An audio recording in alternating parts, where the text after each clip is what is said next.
¿Qué tal, gente? ¿Cómo les va? Bueno, espero que muy bien. Espero que tengan un excelente jueves.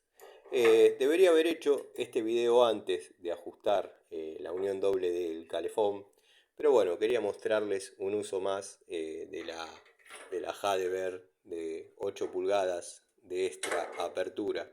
Eh, Cuando nos encontramos ante la presencia de tener que aflojar esto, o llevamos una francesa muy grande, o una 142, o una llave de caños o sueca de 1,5 pulgadas, bueno, con esta quiero que sepan que se puede trabajar bárbaro, llámese Hadeber, llámese pirulín, pero la herramienta es útil y fiel.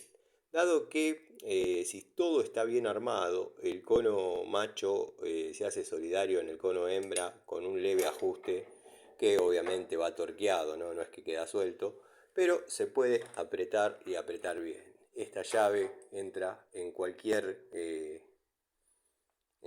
caja, en cualquier valija, en cualquier pacau de pobre o en cualquier cartuchera. Hoy vamos a armar la cartuchera.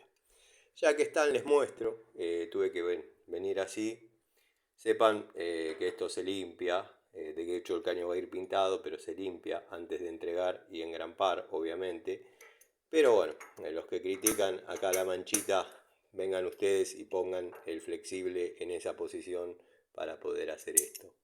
Esto, de hecho, ya estaba. No me voy a poner a limpiar el flexible. Demasiado que lo pude enderezar y que pase en esa forma, en esa figura. Observen cómo está este. Esto le resta un poco de paso al agua, pero venimos con buena presión. Si bien acá está abierto, todavía no abrí arriba, así que nada. Les quería mostrar, más allá de todo, bueno, el uso, uno de los tantos usos que puede tener una francesa corta. Llámese Hadeber, llámese Watford, llámese Pirulo. Me arrepiento, como digo siempre, de no haber invertido un poquito más y tener dos. Tenemos el elenco ahí. Bueno, el amigo Ubaldo sabrá disculpar. Así que nada, nos vemos en el transcurso del día con más actualizaciones de este video. Saludos.